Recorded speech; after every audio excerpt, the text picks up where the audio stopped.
Suėmime iš viso aš buvau 3 mėnesius. Esu verslininkas, turėjau gamybos įmonę, kuri veikia 6 metus.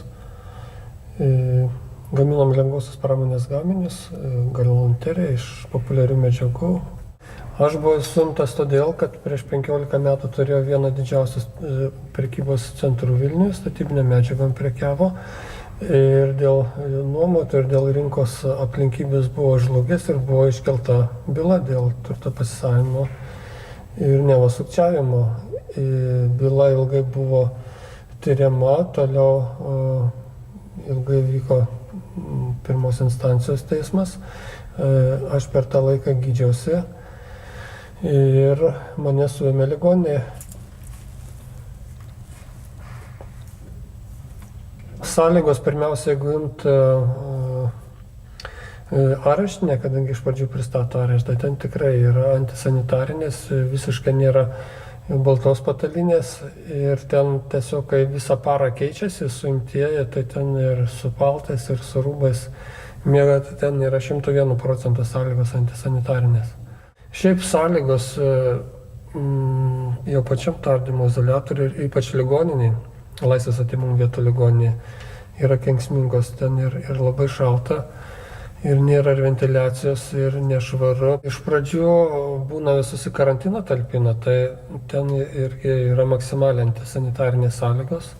Yra labai nešvaru, labai šalta, yra žiurkės laipioja per grotas 1 aukšto, kadangi yra tas karantinas 1 aukšte. Tai va ten visos tos įmanomos neigiamybės ir labai nešvaru, nes labai daug žmonių praeina ir labai šalta, tada irgi va, nors nebuvo dar tokių šalčių, bet buvo šalta ypatingai, ten neįmanoma nusirengus viršutinius rūbus nakvoti per naktį.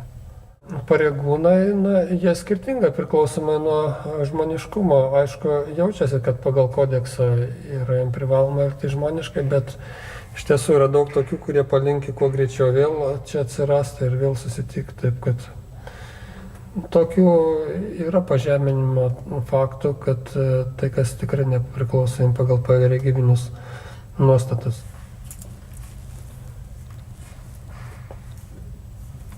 Ne tik mane, bet ir daugelį žmonių verslininkų, tekę būti 1 mėnesį nemiega, kankina praktiškai visą mėnesį nemiega. Aš irgi be vaistų neužmigdavau, galbūt 1,5 mėnesio, tai kaip žinia sveikatai labai kenkia. Aš tai vien laiškus rašydavau, tai tos dienos visos buvo kaip ir ištiesas darbas. Šiandien apie 10 gal laiškų parašydavau. Toliau išsiprašydavom kaip nerūkantis kartą per 2 savaitės į sporto salę. Kartą pasivaikščioti, bet pasivaikščiojimo sąlygos yra ypatingai antisanitarinės ir pavojingos, nes yra labai mažos pasivaikščiojimo patalpos ir ne visada išvesdavo dieną, kai saulė šviesa, ypač po naujų metų. Tai dažniausiai vesdavo, kai būna sutemę arba 6 ryte, arba jau vėliau, kai pradeda temti.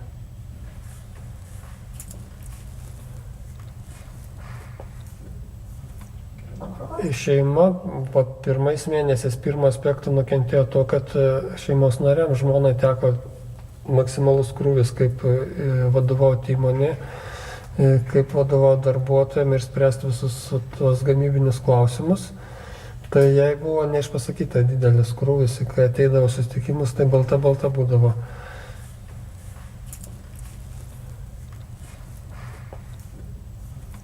Prokurorė grindė tuo, kad aš piktnaudžiauju savo teisėmis, bet daugiau kalbėjo tokiom, kaip emocijom, juk labai skirtingos būna, skirtingi prokurorų pasisakymai būna, neutralūs, kad ten prašau pagal kodeksą, ten to dalyko nebuvo ir man sakė, kad aš piktnaudžiauju savo teisėm, kad aš laukiu senaties.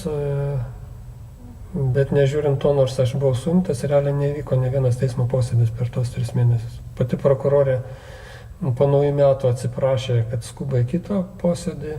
Manau, kad tik emocijos lėmė, kadangi pasisakymai buvo labai emocingi, kerštingi Ir pagal kodeksą tikrai galėjo skirti atvesdinimą, tarkim, nors ir būtų užtekę antro iškvietimo, kadangi aš buvau gydžiausi ligoninėje, visa ta buvimo vieta buvo žinoma, tiesiog lėmė iš tiesų toks asmeninis faktorius, kerštas.